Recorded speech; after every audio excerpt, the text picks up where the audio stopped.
So I'm just trying to understand process here a little bit. What sets up a red flag? What type of conversation do you hear that says, maybe we need to take a little bit further look into this or refer it on?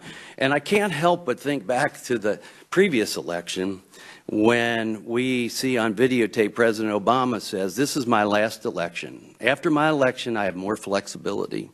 And President Medvedev, who he's speaking to, says, I understand, I'll transmit this information to Vladimir, and I stand with you. Now, you talk about the playbook, it sounds like I stand with you, that's a pretty strong relationship. This is certainly an influential American, and we're talking openly about elections. So again, I'm not trying to launch another investigation here, but I am concerned about the process.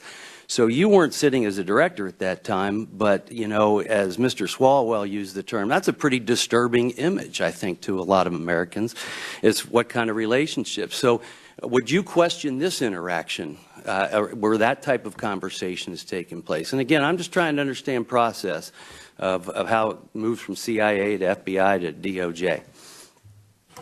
It was a direct conversation between the heads of government and state between two countries. I'm not going to respond to your. Okay, but I think that's what we're talking. I'm just, again, trying to get some understanding of what sets off a red flag. You know, and when do you refer to law enforcement? I know you weren't the director at that time, but boy, that just hits all the things you were talking about in the playbook. Elections, influential American, and building a relationship. I stand by you. So just, again, trying to get to the substance there. But that's interesting. You can't respond to a personal conversation, but this is what we're talking about. Anyway, with that, I yield back. I try to avoid getting involved in political issues, partisan issues, and so with respect to Mr. Winstrup, I just will not recognize that question.